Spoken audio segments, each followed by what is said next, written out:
परीक्षित जी प्रणाम। दादा, हिंदू जो व्यवस्था है उसके अंदर 4 आश्रम बताए हुए हैं। ब्रह्मचर्य आश्रम, गृहस्थाश्रम, वानप्रस्थ और फिर संन्यास आश्रम। जो प्रचलित मान्यता है उसके हिसाब से 25-25 साल का शायद उन्होंने अंतराल दिया है जो इसका वो है। तो हम जब जैसे आश्रम से जुड़े थे, मैत्रीभूत परिवार से जुड़े थे, तब भी हमारे ऊपर कमेंट्स आते थे कि ये तो उम्र नहीं है कि आप इस तरफ जा रहे हैं या नहीं जा रहे हैं। क्या ये जरूरी है कि वानप्रस्थ आश्रम में आने के बाद ही हमें आध्यात्म या ईश्वर के प्रति अपना झुकाव लगाना चाहिए? हम पहले भी उसको कर सकते हैं? बस। देखिए, ये बहुत अच्छा सवाल है। देखा जाए तो आप शुरुआत ब्रह्मचर्य से होती है या संन्यास आश्रम से भी शुरुआत भी करते हैं हम। उसका उद्देश्य क्या है और वानप्रस्थाश्रम का उद्देश्य क्या है या गृहस्थाश्रम का उद्देश्य क्या है? आप सोच के देखिए। ब्रह्मचर्य से या संन्यास आश्रम से, गृहस्थ आश्रम से आप कहाँ तक पहुँचने वाले हो? किसके पास पहुँचने वाले हो? ईश्वर के ही पास। वानप्रस्थाश्रम से भी ईश्वर के ही पास। तो इस चारों जो आश्रम की व्यवस्थाएं हैं, ईश्वर से मिलने के लिए ही है। उम्र के हिसाब से व्यवस्था बनाई है वो। उम्र के हिसाब से, जैसे आपने कहा ना 25-25 साल के हिसाब से। तो जब आप एक समाज को चलाते हैं, जो समाज के जो उस वक्त पे जो पंडित थे, प्रतिनिधि थे, जो लोग थे, जो दिशा देने का काम करते थे, तब उन्होंने ये बनाया है कि समाज स्थिर होकर इस तरह से चल सकता है। जो सोच सही भी है, पर उम्र के हिसाब से है, काम के हिसाब से है।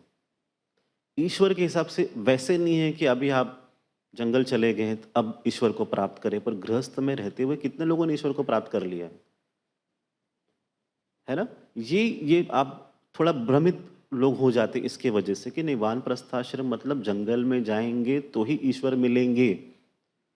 ये किसी ने तो डाल दिया है विचार आपके दिमाग में। तो क्या फिर गृहस्थ में ईश्वर नहीं है? तो ना, वहां पर भी है। पूजा पाठ तो गृहस्थ आश्रम में भी तो करते ही हैं।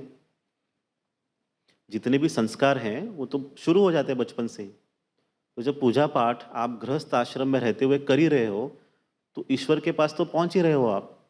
तो उसके बारे में क्या? तो वही पूजा पाठ आप अभी भी करते हो। किसी भी गुरु जी के साथ रहते हुए या आश्रम से जुड़ते हुए, किसी भी संप्रदाय को फॉलो करते हुए आप ईश्वर को ही प्राप्त करते हैं, कुछ अलग नहीं करते हैं। तो ये समाज की व्यवस्था अलग है, ये सिस्टम है। इसका ईश्वर के साथ सीधा सीधा उस तरीके से संबंध नहीं है जैसे आपको लोग बता रहे हैं। ईश्वर तो बचपन से लेके सब सारे समय आपके साथ हमेशा रहते हैं, है ना?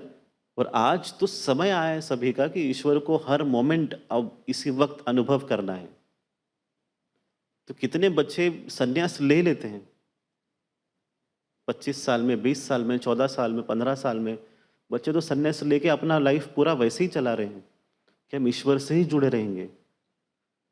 तो होने के लिए कुछ भी किसी के साथ हो सकता है। जो आपके साथ हो रहा है वो ईश्वर की इच्छा से हो रहा है। इसीलिए आप जो कर रहे हो उस इच्छा के वजह से कर रहे हो। जो वो कुछ भी कर रहा है वो अपनी इच्छा से कर रहा है। उन्हें जब लगेगा कि उनके अंदर वो परिवर्तन लाना है, एक इम्प्रूवमेंट लेके आना, एक अच्छा व्यक्ति बनाना है, तो कहाँ जाएंगे वो? ईश्वर के पास, किसी के भी माध्यम से। पर आपको वहां पर पहुंचना ही होता है। वही दिशा है, वही सत्य है। तो हमें थोड़ा सा ये समझना होता है कि सामाजिक व्यवस्था अलग है और ईश्वर की व्यवस्था अलग है। ये समझिए, ठीक है ना? सरल, एकदम सरल है। ये गणित है। गणित थोड़ा क्लियर समझ में आता है तो लाइफ और आसान हो जाती है। गुड।